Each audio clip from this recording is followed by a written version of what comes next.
Voici le 4e chapitre du Caté par les arts.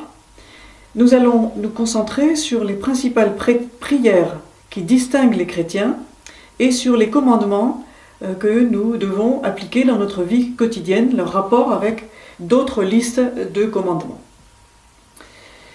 Prière et commandements unifient la communauté. Ce sont les deux facettes de la cohésion intérieure de la société chrétienne, à l'échelle du groupe et à l'échelle de chaque individu, de chaque personne.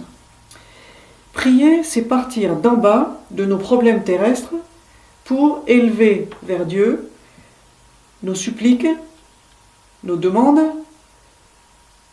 pour témoigner à Dieu de notre gratitude, de notre adoration et nous placer dans une attitude de contemplation de la divinité et de toute chose du point de vue de la divinité.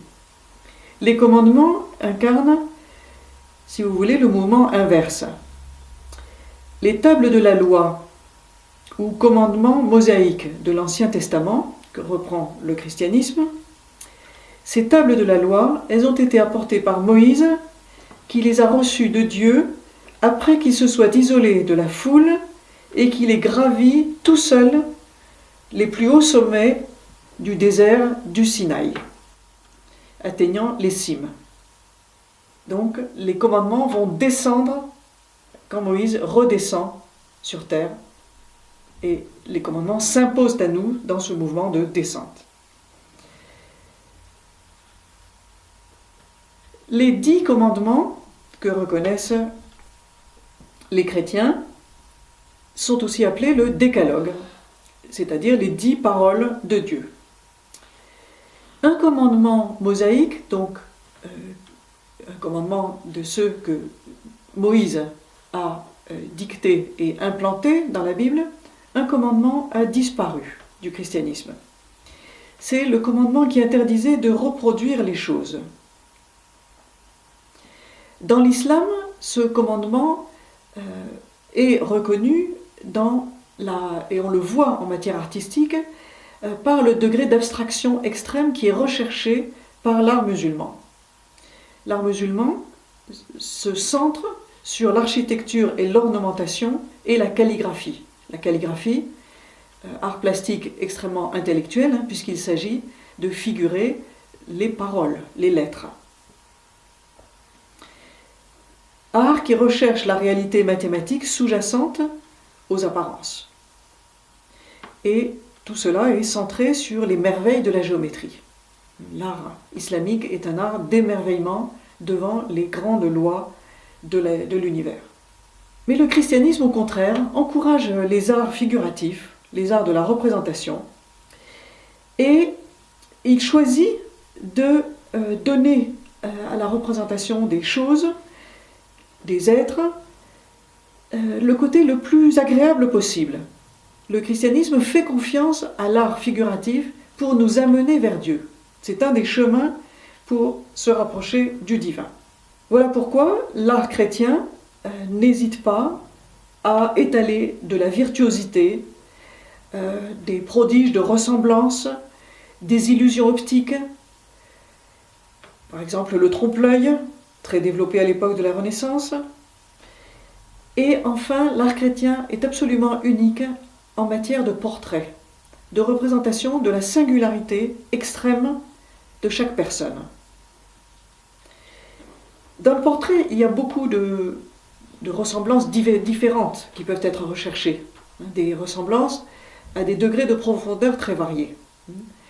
Superficielles, centrées sur un défaut, ce sera la caricature. Centré sur ce qu'a de typique un caractère psychologique, il atteint déjà une grande profondeur. Et il y a enfin des portraits qui sont à la fois très singuliers, inimitables et très universels. Ce sont généralement les autoportraits. À l'origine, dans la religion juive, les 10 commandements concernaient uniquement les juifs. Le commandement le plus radical, voire utopique, tout le monde le connaît, c'est « tu ne tueras point ». Ce commandement, au départ, ne prétendait s'appliquer qu'aux relations entre juifs. Pour le reste de l'humanité, au contraire, la Bible fourmille de récits de massacres impitoyables, affectant les peuples voisins, massacre donné comme exemple, sans la moindre réticence, ce qui est parfaitement naturel, commun dans toutes les périodes de sociétés tribales, de sociétés où chaque groupe humain veut s'emparer de l'espace au détriment des autres qui sont vus comme des populations concurrentes. Or, toute société, même à l'époque moderne, continue de pratiquer le crime, le meurtre régulateur, le meurtre d'État. Le meurtre autorisé, c'est celui que pratique ou recommande l'autorité qui gouverne. Nulle autorité ne peut s'imposer sans la menace de la peine de mort, même dans les sociétés démocratiques où celle-ci a été abolie. Expliquons ce que ça veut dire, l'abolition de la peine de mort dans nos sociétés. C'est surtout une illusion. L'abolition de la peine de mort dérive de l'extension d'une vertu chrétienne, la charité, vertu mise par-dessus tout par le christianisme. L'abolition de la peine de mort, dérivée donc de l'application de la charité, a une beauté morale indiscutable. Cela emporte l'adhésion, c'est généreux, c'est beau. Mais c'est aussi quelque chose qui fait écran, qui empêche de voir où est la menace de mort étatique, tout à fait réelle, même dans les sociétés qui, pour le moment, nous paraissent les meilleures possibles. Cela veut dire l'impunité pour ceux qui tuent dans des guerres de conquête, des guerres coloniales, s'abattant sur des peuples plus faibles, des peuples moins capables de se défendre ou d'attaquer à leur tour sur le même plan. Impunité pour ceux qui tuent les enfants à naître, par exemple. L'avortement est parfaitement légal. Or, il peut être considéré comme une variante de meurtre. Alors même que ce meurtre légalisé par l'État met en grave danger la natalité et donc la survie d'une société. Mort sociale. Nos gouvernements exercent une répression sur les penseurs qui dénoncent certaines injustices d'une façon inadmissible pour les pouvoirs en place, sans pratiquer la peine de mort, mais par la mort sociale, c'est-à-dire qu'on empêche les penseurs les plus intéressants, justement parce que c'est ceux qui vont le plus loin dans l'esprit critique, de formuler et de faire connaître leur raisonnement qui pourrait être salvateur. Les 10 commandements sont des impératifs absolus, mais la société moderne, comme du temps de Moïse, est bien loin de s'y tenir. Nous continuons d'adorer le veau d'or, comme on disait à l'époque, c'est-à-dire les puissances d'argent, autrefois figurées par des statues de jeunes taureaux en or massif, ce qui était l'image principale du dieu des Babyloniens, d'un dieu donc rival de celui des Hébreux. Voici les commandements dans l'ordre, dans une jolie formulation ancienne. Un seul Dieu tu aimeras et adoreras parfaitement. Son saint nom tu respecteras, fuyant blasphème et faux serment. Le jour du Seigneur tu garderas, en servant Dieu dévotement. Tes pères et mères honoreras, tes supérieurs pareillement. Meurtre et scandale éviteras, haine et colère également. La pureté observeras en tes actes soigneusement. Le bien d'autrui tu ne prendras, ni retiendras injustement. La médisance tu banniras, et le mensonge également. En pensée, désir veillera à rester pur entièrement. 10e commandement, bien d'autrui ne convoitera pas pour l'avoir malhonnêtement. Dans un langage plus quotidien, tel qu'on le trouve gravé dans la pierre, dans le parchemin depuis des siècles, chacun retient. Tu ne tueras pas, tu ne commettras pas d'adultère, tu ne voleras pas, tu ne mentiras pas. On remarquera que dans la liste des 10 commandements chrétiens, il y a 4 commandements positifs. Aimer Dieu, respecter son nom, observer le dimanche, honorer père et mère. D'autre part, on a 2 groupes d'interdits. Les uns au niveau des actes, les autres au niveau des intentions. Meurtre correspond à mensonge dans l'intention. Vol correspond à convoitise dans l'intention. Adultère et autres pratiques sexuelles condamnables correspond à désir impur. Pour le deuxième commandement, sur le respect du nom de Dieu, c'est saint Paul qui lui a donné son contenu chrétien définitif. Saint Paul qui n'a pas connu le Christ, mais qui était de la même culture que lui et son contemporain. Tu aimeras ton prochain comme toi-même. Telle est la formulation définitive du deuxième commandement. Cet amour total, aussi grand que l'amour de Dieu, s'appelle la charité, dont nous venons de parler. Et saint Paul explique que l'exercice plein de la charité est l'équivalent de l'amour de Dieu. La charité, comme vertu active nécessaire, est le grand apport du christianisme, les autres religions appelant plutôt à une bonté générale, à la bienveillance, à l'adoucissement des mœurs, à l'adoucissement des souffrances, et préférant le concept de compassion, de capacité à partager la souffrance d'autrui. La charité, c'est quelque chose de plus actif, qui doit nous pousser à des actions concrètes en permanence. Outre les 10 commandements, on pourrait rappeler qu'il y a aussi les 7 péchés capitaux dans la tradition de tout le monde chrétien. Les 7 péchés capitaux, nous les connaissons tous: orgueil, avarice, vanité, gourmandise, concupiscence, paresse, envie. Ils sont importants pour l'histoire de l'art parce qu'ils donnent lieu à des représentations enthousiastes. Sous prétexte de dénoncer le vice, tous les artistes adorent représenter les vices. C'est toujours plus intéressant, plus excitant que de représenter la vertu, qui est toujours un petit peu austère.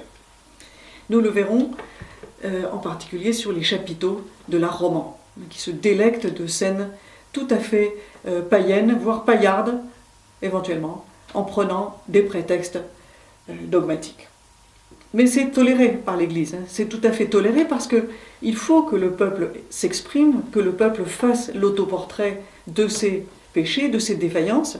C'est une étape pour les surmonter, c'est indispensable. L'Église ne rejette jamais, par principe, des représentations qui peuvent choquer. Ce n'est pas un principe, il s'agit de les orienter vers une interprétation qui ramène dans le droit chemin. Alors, le décalogue est aussi complété par l'observation de 3 vertus: la foi, l'espérance et la charité. L'espérance, nous y reviendrons, elle est très particulière puisqu'elle implique un véritable optimisme chrétien, la confiance dans l'avenir.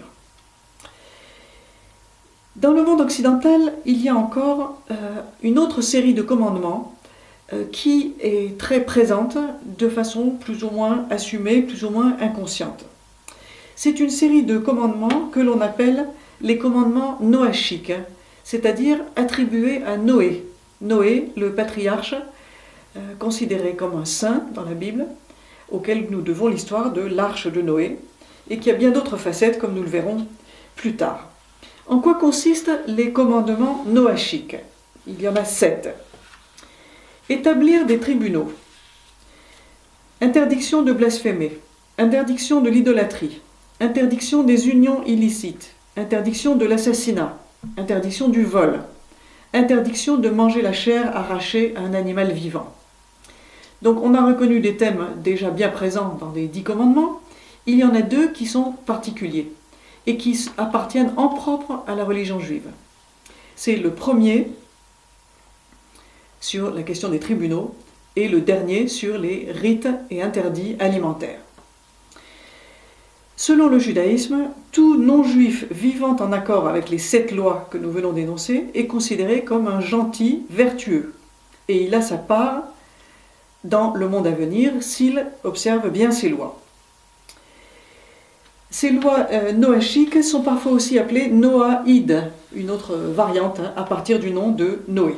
Revenons sur cette première loi noaïde. Elle met l'accent sur la possibilité d'établir la justice sur terre. Le christianisme n'est pas tellement convaincu que la justice parfaite soit possible sur terre. À notre époque, les grands tribunaux internationaux sont une émanation de ce principe qui appartient au judaïsme. L'ONU fait une très grande place à ces lois noachiques ou noaïdes, comme si elles allaient de soi pour toute l'humanité. Or, il faut bien voir que l'insistance sur le pouvoir des tribunaux, sur l'autorité judiciaire, entrent souvent en conflit avec l'autorité politique de chaque pays. Les juges tendent à se substituer à toute autre autorité, ce qui n'est pas forcément bon pour la société. Dans notre univers actuel, contemporain, nous sommes souvent exaspérés et étouffés par les règlements qui n'en finissent pas de contrôler les moindres détails de notre existence. On peut remarquer que la judiciarisation forcenée est très souvent utilisée comme un prétexte pour dissimuler des choses qui sont non seulement pas très catholiques, mais tout à fait inadmissibles. Ainsi, la notion de droit de l'homme, ou de droit humanitaire, surtout le droit humanitaire, et bien souvent ça sert à déguiser l'arbitraire par des manipulations. Ça sert à justifier des agressions impériales. Donc c'est le judaïsme qui a beaucoup développé le pouvoir judiciaire et la réflexion sur le droit et tout ce qui est application du droit. Ce sont les pharisiens, une caste particulière du temps de Jésus qui avait développé cet esprit. Et les pharisiens entraient constamment en conflit avec le Christ sur le fond des enseignements à retenir de la Bible. Saint Paul avait perçu le danger d'une fidélité absolue au commandement juif traditionnel. Et il s'est centré sur le dernier commandement, celui qui porte sur les interdits alimentaires. Saint Paul a dit les chrétiens n'ont pas besoin d'observer les interdits alimentaires juifs ni la circoncision. C'était donc des signes distinctifs des juifs. Or, le christianisme n'est pas une religion pour un peuple, c'est une religion pour tout le monde. C'était une grande transgression de la part de saint Paul d'affirmer, maintenant, le christianisme qui est né d'un homme juif est ouvert absolument à tout le monde. C'est pourquoi les règlements juifs ne s'appliquent pas à l'humanité chrétienne. On peut préciser que dans la loi juive, les commandements sont très très nombreux. Il y en a 613 attribués à Moïse. Signalons enfin, pour finir, que pour le judaïsme, les catholiques trinitaires, pas seulement les catholiques d'ailleurs, les orthodoxes et les protestants, qui croient à la Sainte Trinité, ne peuvent pas bénéficier des lois noaïdes. Pourquoi ? Ils sont a priori écartés, si vous voulez, de la purification entraînée par le respect des lois noaïdes. Pourquoi ? Eh bien parce que le dogme de la Trinité est interprété comme du polythéisme. Passons maintenant aux prières. Nous allons voir deux prières, les deux prières fondamentales que tout chrétien doit connaître, le Notre Père et le Je vous salue Marie. Le Notre Père est la prière chrétienne par excellence parce que Jésus lui-même l'a instituée. Elle est dans l'Évangile, il l'a formulée. On en repère l'origine dans la civilisation égyptienne, ce qui n'a rien d'étonnant, l'Égypte étant reconnue par tous les peuples méditerranéens comme le peuple religieux entre tous, celui qui avait élaboré la réflexion sacrée bien avant les autres et avec le plus grand raffinement. L'Égypte, c'est la référence des Grecs comme des Hébreux. Actuellement, le cardinal Sarah, guinéen, au Vatican, appelle de nos jours l'Afrique tout entière le poumon spirituel de l'humanité. Et l'Égypte est la mère de l'Afrique, la mère historique de la civilisation africaine. Le Notre Père, pourquoi est-ce qu'il faut le réciter ? Eh bien parce qu'il est centré sur le sentiment filial.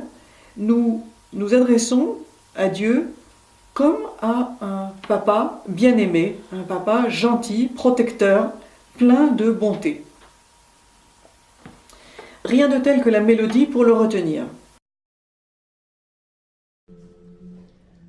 Notre Père, qui es aux cieux, que ton nom soit sanctifié, que ton règne vienne, que ta volonté soit faite sur la terre comme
Passons maintenant au « Je vous salue Marie ». Le texte de cette prière dit ceci. « Je vous salue Marie, pleine de grâce, le Seigneur est avec vous. Vous êtes bénie entre toutes les femmes, et Jésus, le fruit de vos entrailles, est béni. Sainte Marie, Mère de Dieu, priez pour nous pauvres pécheurs, maintenant et à l'heure de notre mort. » Comme pour le Notre Père, rien de tel que la mélodie pour le mémoriser et découvrir qu'on a besoin de chantonner le « Je vous salue Marie » dans chaque moment de la vie où on fait le vide, parce que cette prière constitue en soi un apaisement.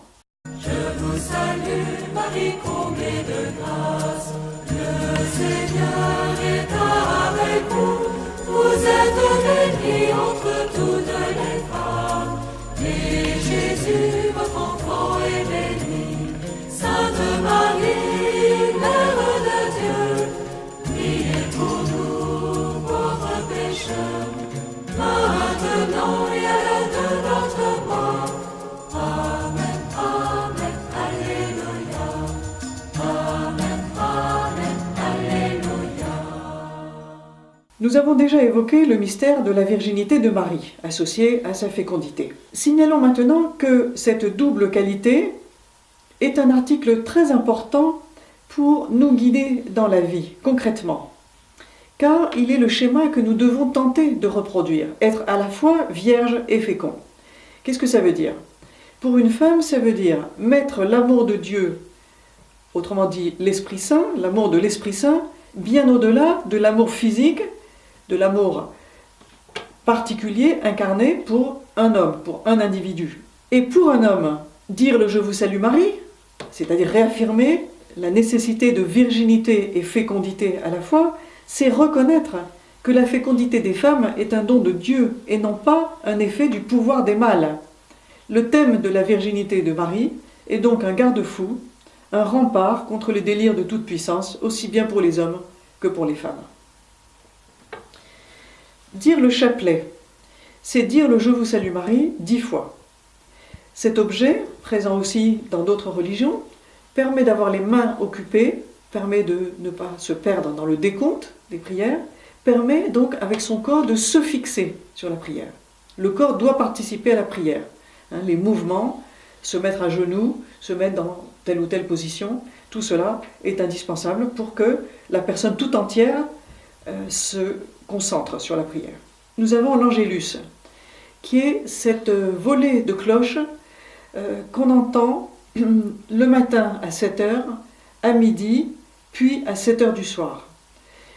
L'Angélus, c'est saint François d'Assise qui est réputé l'avoir introduit dans le monde chrétien, donc avec un magnifique vacarme de cloches.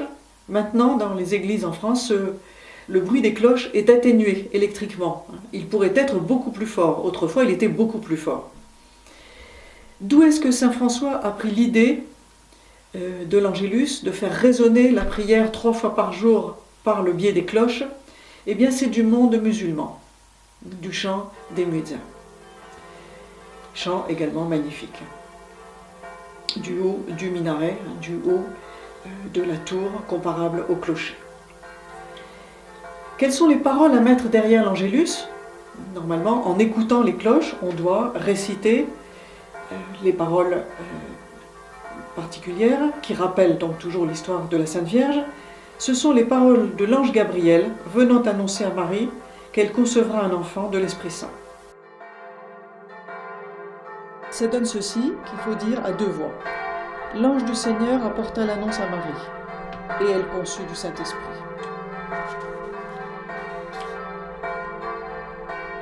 Voici la servante du Seigneur, qu'il me soit fait selon votre parole. Et le Verbe s'est fait chair, et il a habité parmi nous, afin que nous soyons rendus dignes des promesses du Christ.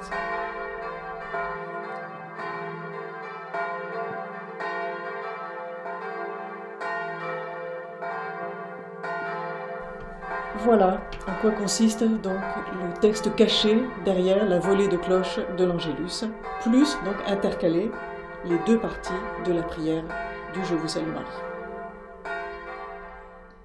Récapitulons. Les commandements et les prières sont complémentaires observer les commandements sont deux impératifs pour un chrétien. On n'en fait jamais assez, d'un côté comme de l'autre. Les deux prières spécifiques du christianisme sont le Notre Père et le Je vous salue Marie. Exercice oral. Apprendre par cœur le Notre Père et le Je vous salue Marie. Exercice pratique. Chanter et faire chanter le Notre Père et le Je vous salue Marie autour de vous. Et tout le monde aime ces musiques merveilleuses. Vous ne rencontrerez jamais de gens qui vous disent « Oh, c'est une musique qui me casse les oreilles ». Non. Exercice écrit. Rédigez un commentaire sur chacun des 10 commandements avec des exemples tirés de la société contemporaine. N'oubliez pas que vous pouvez toujours dialoguer avec l'enseignant, poser toutes vos questions, qu'elles qu'elles soient, soit par courriel, soit lors de nos échanges mensuels.